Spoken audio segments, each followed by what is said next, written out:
আমি অ্যাঞ্জেলকে খুব ভালোবাসি। একটা ছেলের জীবনে বিয়ে করাটা খুব ইম্পর্টেন্ট। আমি এই মেয়েটাকে বিয়ে করব, তো এই অ্যাঞ্জেলকে আমি বিয়ে করব, আর আমি মনে করি আমাদের বিয়ে হয়ে গিয়েছে। যে মেয়েটার ক্যারিয়ার নিজের হাতে গড়েছেন বং মিডিয়া উজ্জ্বল, সে অ্যাঞ্জেল প্রিয়া। যে মেয়েটাকে কেউ চিনত না, তাকেই পরিচিতি গড়ে দিয়েছেন বং মিডিয়া উজ্জ্বল। সফলতার সর্বোচ্চ শিখরে পৌঁছে এবার সেই উজ্জ্বলের হাত ছাড়লেন অ্যাঞ্জেল প্রিয়া। বং মিডিয়া আছে যে দাদাটা আর অ্যাঞ্জেল প্রিয়া, ফার্স্টে তো আমি আমার বয়ফ্রেন্ডেরও দোষ আছে, মেন অ্যাঞ্জেল প্রিয়ারও দোষ আছে। বয়ফ্রেন্ড থাকার সত্ত্বেও উপজে অন্য ছেলেদের মেসেজ করে ও আমার বয়ফ্রেন্ডকেও মেসেজ করেছে।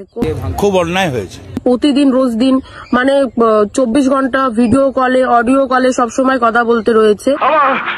আমার কষ্ট, আমার অনেক কষ্ট, আমার জীবন অনেক কষ্ট, আমার খুব কষ্ট।